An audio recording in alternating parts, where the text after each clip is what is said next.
Hello সবাইকে, আজকে গ্রামারের পার্ট 5 শেয়ার করছি। পার্ট 4 পর্যন্ত অলরেডি আমি ক্লিয়ার করে দিয়েছি, আজকে পার্ট 5 শেয়ার করছি। আজকে করাচ্ছি অ্যাডজেক্টিভ, ভার্ব অ্যান্ড অ্যাডভার্ব।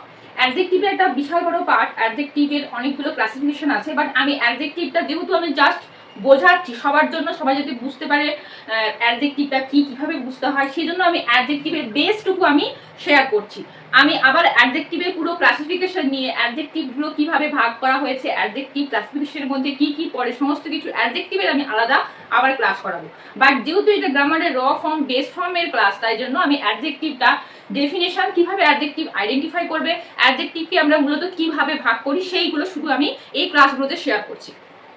তাহলে আজকে হচ্ছে adjective, verb and adverb. First আছে কিসে? অ্যাডজেক্টিভ।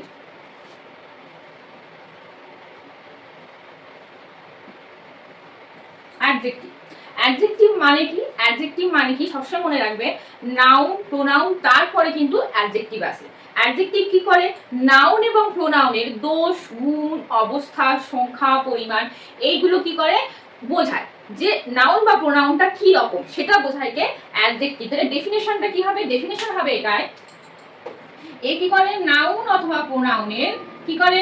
দোষ, গুণ, অবস্থা, সংখ্যা, পরিমাণ বোঝায়। ক্লিয়ার? তাহলে অ্যাডজেক্টিভটা কি? অ্যাডজেক্টিভ কি করে? নাউন এবং প্রোনাউনের দোষ, গুণ, অবস্থা, সংখ্যা, পরিমাণ এগুলো বোঝায়। এবারে অ্যাডজেক্টিভকে আমরা দুটো ভাগে ভাগ করি। এটা মূলত আমরা দুভাগে ভাগ করি তার অবস্থান অনুযায়ী, মানে অ্যাডজেক্টিভটা আমি কোন প্লেসে বসাচ্ছি, কিভাবে বসাচ্ছি, সেই অবস্থান অনুযায়ী বা প্লেসমেন্ট অনুযায়ী অ্যাডজেক্টিভকে দুভাগে ভাগ করি। অ্যাডজেক্টিভের দুটো ভাগ আছে, যেটা মূলত মানে মেইনলি যে ভাগটাতে আমরা অ্যাডজেক্টিভকে ভাগ করি সেটা হচ্ছে অ্যাডজেক্টিভের মেইন ভাগ। অ্যাডজেক্টিভের মূলত দুটো ভাগ, একটা হচ্ছে প্রি মডিফায়ার, আর একটা হচ্ছে কি post modifier.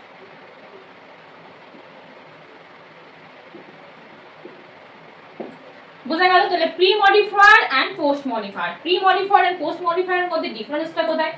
Pre and post আমরা সবাই জানি প্রি ক্লাস, পোস্ট ক্লাস এইগুলো হয় তো। প্রি মডিফায়ারটা হচ্ছে অ্যাডজেক্টিভ বসবে, প্রি মানে হচ্ছে আগে, আর পোস্ট মানে হচ্ছে কি? পরে। প্রি মডিফায়ার মানে হচ্ছে কি হবে? প্রথমে অ্যাডজেক্টিভটা বসবে, তারপর নাউন বসবে, এটা হচ্ছে প্রি মডিফায়ার। আর পোস্ট মডিফায়ারটা কি হবে? নাউন অথবা প্রোনাউন যা একটা বসবে, তারপরে কি হবে? ভার্বের বি ভার্ব, মানে বি ভার্ব কি কি? এম, ইজ, আর, ওয়াজ, আর এগুলো বসবে, তারপরে কি বসবে? অ্যাডজেক্টিভ বসবে। বোঝা গেল? আমাদের যদি আইডেন্টিফিকেশন থাকে প্রি মডিফায়ার, পোস্ট মডিফায়ার, সবসময় মনে রাখবে প্রি মানে আগে, পোস্ট মানে পরে। তার ফর্মুলাটা কিরকম হবে? অ্যাডজেক্টিভের পরে নাউন থাকবে প্রি মডিফায়ারে, আর পোস্ট মডিফায়ারে কি হবে? নাউন প্রোনাউনের পরে ভার্বের বি ভার্ব, মানে এম, ইজ, আর, ওয়াজ, আর বসবে, এন্ড দেন আসবে কি? অ্যাডজেক্টিভ। ক্লিয়ার? বোঝা গেল? তাহলে অ্যাডজেক্টিভটা কি হবে? নাউন প্রোনাউনের দোষ, গুণ, অবস্থা, সংখ্যা, পরিমাণ এইগুলো বোঝাবে, সেটা হচ্ছে অ্যাডজেক্টিভ। আর এটা মনে রাখবে অ্যাডজেক্টিভটাই হচ্ছে মেন, বা অ্যাডজেক্টিভই হচ্ছে কি হয়? ডিগ্রি চেঞ্জ করি আমরা অ্যাডজেক্টিভটার উপরেই বেস করি, অ্যাডজেক্টিভকে দিয়েই বা অ্যাডজেক্টিভের উপরে বেস করে কি করি আমরা? ডিগ্রিটা চেঞ্জ করি। এটা মনে রাখতে হবে যে আমাদের ডিগ্রি চেঞ্জ থাকে, তো ডিগ্রি চেঞ্জ আমাদের করতে হয়। মনে রাখতে হবে অ্যাডজেক্টিভ, অ্যাডজেক্টিভের মধ্যেই পড়ে কি? Degree change. ক্লিয়ার? তাহলে বোঝা গেল অ্যাডজেক্টিভটা কি? নাউন প্রোনাউনের দোষ, গুণ, অবস্থা, সংখ্যা, পরিমাণ এসব বোঝায়। এখানে হচ্ছে কি হবে? অ্যাডজেক্টিভের দুটো ভাগ, একটা হচ্ছে প্রি মডিফায়ার, একটা হচ্ছে পোস্ট মডিফায়ার। প্রি মডিফায়ারে অ্যাডজেক্টিভ, তারপর নাউন বসবে, পোস্ট মডিফায়ারের পরে নাউন প্রোনাউন, তারপরে ভার্ব বি ভার্ব, তারপরে বসবে কি? অ্যাডজেক্টিভ। কি কি হয় অ্যাডজেক্টিভ? বিউটিফুল, নাইস, তারপরে হচ্ছে টেস্টি, ডিলিশিয়াস, টলেস্ট, এগুলো সব, এগুলো টল মানে একটা নাউন প্রোনাউনের বা নাউন এবং প্রোনাউনের কি করবে? তার দোষ, গুণ, অবস্থা, সংখ্যা, পরিমাণ বোঝাবে। যেমন বিউটিফুল, বিউটিফুল, প্রিটি, নাইস,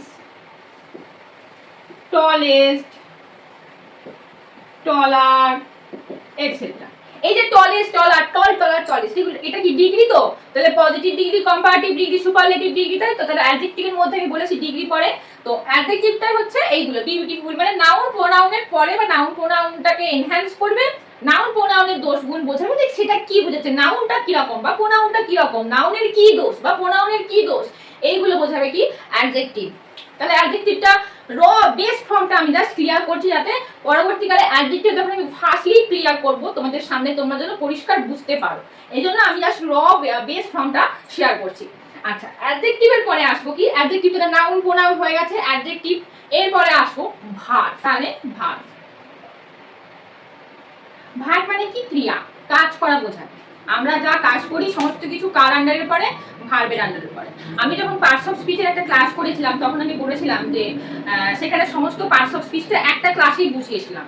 তোমরা যারা দেখেছো তারা হয়তো জানো, আর যারা দেখোনি তারা একটু রিভার্সে দেখে নিতে পারো। পার্টস অফ স্পিচের আমি একটা ক্লাসেই পুরো পার্টস অফ স্পিচটা কমপ্লিট করেছিলাম।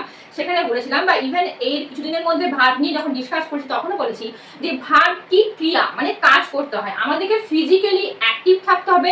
এবং এটা মনে রাখবে, আমাদের হিউম্যান অর্গানসের কোনো না কোনো পার্টস ওই কাজ বা ভার্বের কাজটা সম্পাদন করতে গেলে কিন্তু লাগে।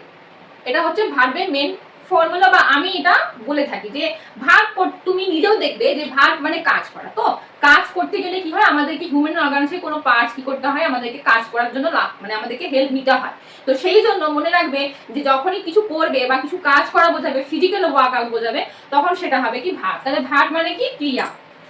ভার্ব মানে কি? ক্রিয়া, কোনো কাজ করা, যে কোনো কিছু, কোনো কিছু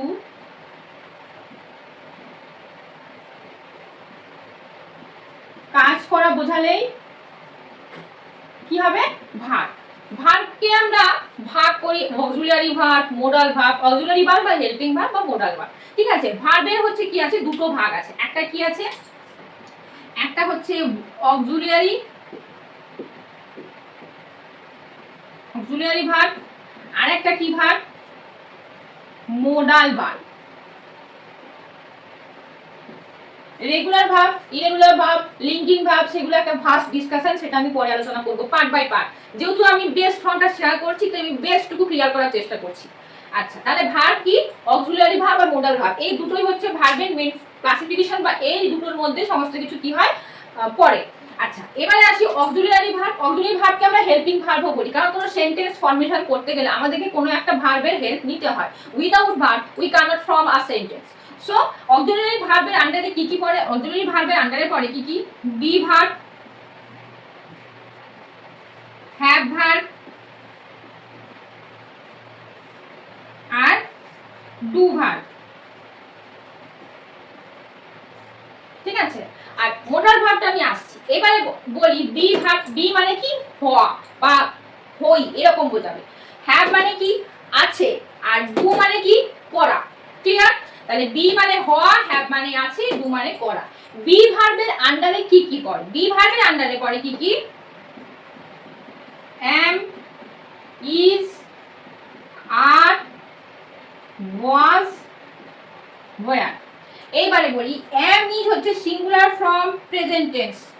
সিঙ্গুলার ফর্ম মানে এক বচন, একজন বোঝাবে। প্রেজেন্ট মানে বর্তমান কাল বোঝাবে, তখন হবে কি? am either is। আর আর হচ্ছে কি? প্লুরাল ফর্ম বা plural form present tense.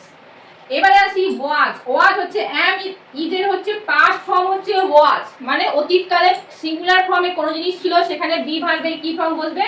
was। আর ওয়্যারটা কি? প্রেজেন্ট টেন্সে আমরা প্লুরাল ফর্ম মানে একের বেশি, মোর দেন ওয়ান যখন আমি বলার চেষ্টা করেছি তখন কি হচ্ছে? প্রেজেন্ট টেন্সে আর বসেছে। ইন পাস্ট যখন প্লুরাল ফর্ম হবে তখন আর এর পরিবর্তে কি বসবে? পাস্টে ওয়্যার বসবে।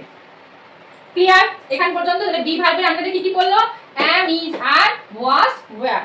am, is, are হচ্ছে প্রেজেন্ট টেন্সে ইউজ করব, was, were হচ্ছে পাস্ট টেন্সে ইউজ করব। এবারে আসি হ্যাভ ভার্ব। হ্যাভ ভার্বে কি কি আছে?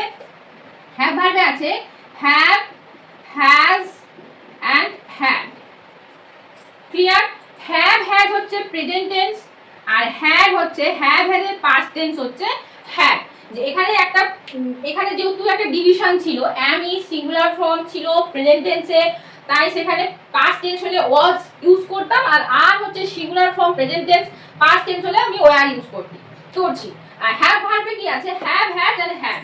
এখানে কিন্তু হ্যাভ হ্যাজের পাস্ট টেন্সটা হচ্ছে হ্যাড, এর কিন্তু কোনো রকম কোনো চেঞ্জ নেই যে সিঙ্গুলার হলে এটা ইউজ করব, প্লুরাল হলে এটা ইউজ করব, এরকম কোনো রকম কোনো ডিভিশন নেই। শুধু এটুকু মনে রাখবে হ্যাভ হ্যাজ হচ্ছে প্রেজেন্ট টেন্সের সিঙ্গুলার প্লুরাল অনুযায়ী চেঞ্জ হবে, আর হ্যাভ হচ্ছে হ্যাভ হ্যাজের হচ্ছে পাস্ট টেন্স। এবারে আসি ডু ভার্ব।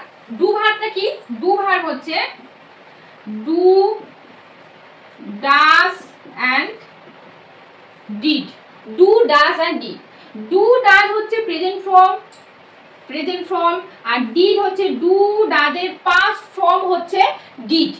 ক্লিয়ার? আমি have has do does did এইগুলো কোথায় কিভাবে বসাবো তার একটা চার্ট আমি শেয়ার করে দেবো, তাতে আশা করছি সবার খুব উপকারী হবে। তো যাই হোক, ডু ভার্বে আসি। ডু ভার্ব হচ্ছে ডু ডাজ এন্ড ডিড। তাহলে ডু ডাজ আর ডিড। ডু ডাজ হচ্ছে প্রেজেন্ট টেন্স আর ডু ডাজের পাস্ট টেন্স হচ্ছে কি? ডিড। তাহলে এই পোরশনটা ক্লিয়ার হলো। অক্সিলারি ভার্বের মধ্যে পড়ে be verb, have verb and do verb. Be ভার্বে আছে am, is, are, was, were. Have ভার্বে have, has and had. Do ভার্বে আছে ডু, ডাজ এন্ড ডিড। এবারে আসি মোডাল। মোডালটা কি? মোডাল মানে একটা ভার্বের তার আদেশ সে কি রকম, ভার্বটার ইচ্ছা, অনুমতি, আদেশ, উপদেশ এইগুলো মানে আমি যখন ডেসক্রাইব করব বা বলবো সেটা হচ্ছে কার আন্ডারে পড়ে, তখন সেটা পড়ে মোডাল ভার্বের আন্ডারে। মোডাল ভার্ব কি কি? মোডাল ভার্ব হচ্ছে কি কি? Can, could, may, might, ought to, should, etc. There are lots of modal verbs, but আমি কিছু modal verb এখানে লিখলাম। তাহলে বোঝা গেল অক্সিলারি ভার্ব বা হেল্পিং ভার্বটা কি? একটা সেন্টেন্স ফরমেশন বা মেক করতে সাহায্য করে। আর মোডাল ভার্বটা কি করে? কোনো আদেশ, উপদেশ, অনুরোধ ইত্যাদি যখন ডেসক্রাইব করে তখন হবে কি? Modal verb. আচ্ছা, এবারে সিম্পল ফর্মুলাতে আসি। ভার্বটাকে আমি কোন কোনগুলো ভার্ব, তুমি যখন কোনো কিছু কাজ করবে সমস্ত কিছু কাজ করার সব কিছুই হবে কি? ভার্ব। ভার্বের একটা এক্সাম্পল দিই, যেমন read, right, swim, run, etcetera. এইগুলো সবই কি? ভার্বের আন্ডারে পড়ে। আচ্ছা, তাহলে ভার্বের বেস ফর্মটা আমি শেয়ার করলাম। আশা করছি ভার্বের বেস ফর্মটুকু ক্লিয়ার করতে পারলে ভার্বের যে ভার্ব পার্টটা আছে সেটাও তোমরা কি করতে পারবে? ক্লিয়ার করতে পারবে। এই যে ক্লাসগুলো করাচ্ছি পার্ট বাই পার্ট, এই পার্টগুলো আমি এই কারণে করেছি যাতে তোমাদের বুঝতে সুবিধা হয়। তোমাদের পার্ট 4 এর সাথে পার্ট 11 বা 12 গুলিয়ে না ফেলো। তোমাদের যদি কোনো জায়গায় কোনো সমস্যা হয়, তোমরা পার্ট, আমি অলরেডি পার্ট ক্লাসিফিকেশন করে দিয়েছি, তাহলে তোমরা কি করতে পারো? পার্ট 4 এর সাথে হয়তো পার্ট 12 বা পার্ট 5 এর সাথে পার্ট 13 এর হয়তো লিংক আছে, সেখানে আমাকে পার্ট 5 এ যদি আমি বুঝতে পারি তাহলে পার্ট 13 টা আমি বুঝতে পারবো। সেজন্যই আমি পার্টগুলো মানে করে দিয়েছি। আর ফার্স্ট পার্ট যেটা, সেটা আমি পার্ট বাই পার্ট মানে এই বেসটাকে শেষ করব, তারপরে ভার্স পার্টে যাব। প্রত্যেকটা জিনিসেরই ভার্স পার্ট আছে এবং এলাবোরেট করে দেবো সেটা প্রত্যেকটা জিনিসেরই গ্রামারের। তো বেস ফর্মটুকু আগে ক্লিয়ার করে নাও, আমি বেস ফর্মটা শেষ করব, তারপর ভার্স পার্টে যাব, কারণ একসাথে আমি সমস্ত কিছু বোঝাবো না। কারণ আমার কথা হচ্ছে তোমাকে শিখতে হবে, তোমাকে গ্রামারটা বুঝতে হবে। তাই আমি বেসটুকু শেয়ার করার চেষ্টা করছি আর বেসটুকু বোঝানোর চেষ্টা করছি। যাই হোক, ভার্বটা হলো, ভার্বের পরে কি বলেছি? অ্যাডভার্ব।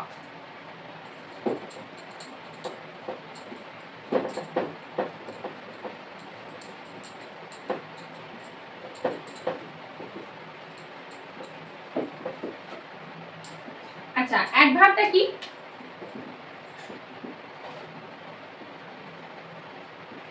অ্যাডভার্ব। অ্যাডভার্ব মানে কি? আমি এইটার এই ওয়ার্ডটার মধ্যেই বলে দেওয়া আছে যে অ্যাডভার্ব জিনিসটা কি। অ্যাডভার্ব মানে ভার্বের সাথে একটা এক্সট্রা কিছু যোগ হবে, যেটা কি করবে? ভার্বটাকে এনহ্যান্স করবে বা বোঝাবে, বিশেষ কিছু বোঝাবে, সেটা হচ্ছে অ্যাডভার্ব। সরি, তাহলে অ্যাডভার্ব হচ্ছে কি? তাহলে অ্যাডভার্বের ডেফিনেশনটা কি হবে?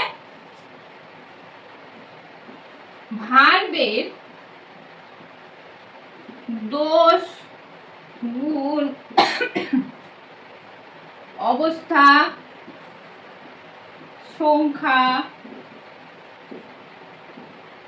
পরিমাণ বোঝাবে। বোঝা গেল? তাহলে ভার্বের দোষ, গুণ, অবস্থা, সংখ্যা, পরিমাণ কে বোঝাবে? অ্যাডভার্ব। আচ্ছা, একটা এক্সাম্পল দিই প্রথমে, যে বুঝবে কি করে। সবসময় মনে রাখবে অ্যাডভার্ব কিন্তু ভার্বের পরে বসে। এর যদি আমি কি বলবো ফর্মুলাটা বলি, সবসময় মনে রাখবে প্রথমে হচ্ছে ভার্ব বসবে, তারপরে হচ্ছে অ্যাডভার্ব বসবে। বুঝছো? মানে ভার্বটা হবে তারপরে কিন্তু অ্যাডভার্বটা হবে। ক্লিয়ার? বোঝা গেল? এক্সাম্পল লিখি, the boy run fast, the boy run fast, মানে ছেলেটি খুব দ্রুত দৌড়ায়। তাহলে এখানে যে দা বয় এটা হচ্ছে কি নাউন, মানে নাম বোঝাচ্ছে। রানটা কি ভার্ব, দৌড়ানো মানে কাজ করা, physical activity. In that case run is verb. And third হচ্ছে ফাস্ট, ছেলেটি কি রকম দৌড়ায়, ছেলেটি খুব দ্রুত দৌড়ায়। তাহলে এখানে ফাস্টটা কি অ্যাডভার্ব। বোঝা গেল? তাহলে আমি বলেছি ভার্বের পরে কি বসবে, ভার্বের পরে অ্যাডভার্ব বসবে। অ্যাডভার্ব কি করবে, ভার্বটার হচ্ছে গুরুত্বটা প্রকাশ করবে, যে ভার্বটা কি রকম, ভার্বটা কি বোঝাতে চাইছে সেটা বোঝাবে কে, অ্যাডভার্ব। এখানে ভার্ব হচ্ছে রান, দৌড়ানো, আর ফাস্ট, রান ফাস্ট মানে দ্রুত দৌড়ায়। তাহলে রানটাকে এনহ্যান্স করছে বা এলাবোরেট করছে কে, ফাস্ট। তাহলে এখানে রান ফাস্ট, তাহলে এই ফাস্টটা কি হচ্ছে, অ্যাডভার্ব। বোঝা গেল? তাহলে মনে রাখবে অ্যাডভার্ব হচ্ছে ভার্বের পরে বসে, ভার্বের দোষ গুণ অবস্থা সংখ্যা পরিমাণ বোঝায়, সেটাই হচ্ছে অ্যাডভার্ব। তাহলে আমি noun, pronoun, adjective, verb, adverb, even singular number, ফুলের নাম্বার অলরেডি ক্লিয়ার করে দিয়েছি, পার্সনও ক্লিয়ার করে দিয়েছি। তো যে ক্লাসগুলো করিয়ে দিয়েছি সবাই একটু ক্লাসগুলো ফলো করো। আশা করছি তোমরা গ্রামারটা বেস থেকে শেখো, তোমাদের বুঝতে এবং গ্রামারের যে উইকনেসটা আছে সেটা তোমরা অলরেডি কাটিয়ে উঠতে পারবে। ক্লাসগুলো ফলো করার চেষ্টা করো। তারপর তোমাদের যদি নিজস্ব কোনো ব্যক্তিগত বা পার্সোনাল কোনো ওপিনিয়ন থাকে, বা তোমরা যদি কোনো পার্সোনাল ওপিনিয়ন আমার সাথে শেয়ার করতে চাও, then you can inbox me, either তোমরা এখানে আমার ভিডিও নিচে কমেন্ট করে জানাও, আমি নিশ্চয়ই সেই মতন তোমাদেরকে ক্লাস করিয়ে দেবো। আর সব থেকে বড় কথা, প্র্যাকটিস করো, প্র্যাকটিস ছাড়া কোনো কিছুই পসিবল না। ম্যাথের মতো গ্রামারটাও কি করো, এভরিডে প্র্যাকটিস করার চেষ্টা করো। আবার এটা পার্ট 5 বা পার্ট 4, মেবি পার্ট 5 বা পার্ট 4 এই ক্লাসটা করালাম। নেক্সট ক্লাসটা আমি আবার এই আজকে বা কালকে আবার আপলোড করে দেবো। ক্লাসগুলো করার চেষ্টা করো, কারণ প্রত্যেকটা ক্লাস কিন্তু প্রত্যেকটা ক্লাসের সঙ্গে যোগাযোগ সূত্র বা যোগ সূত্রটা খুব কি বলবো, খুব দৃঢ়। তো সেই জন্য বলবো গ্রামারটা ভালো করে শেখো। আর যারা গ্রামার শিখতে চাইছো বা যারা গ্রামার শিখছো, একটু অ্যাটেন্টিভলি প্রত্যেকদিন প্র্যাকটিস করো। আর সব থেকে বড় কথা, আমাদের ফেসবুক পেজ এটা, এবং তোমরা আমাদের ইউটিউব পেজেও যুক্ত হতে পারো, সেখানেও আমাদের ক্লাস চলছে। তো যাই হোক, সবাই খুব ভালো থেকো, আবার দেখা হবে নেক্সট ক্লাসে। বাই।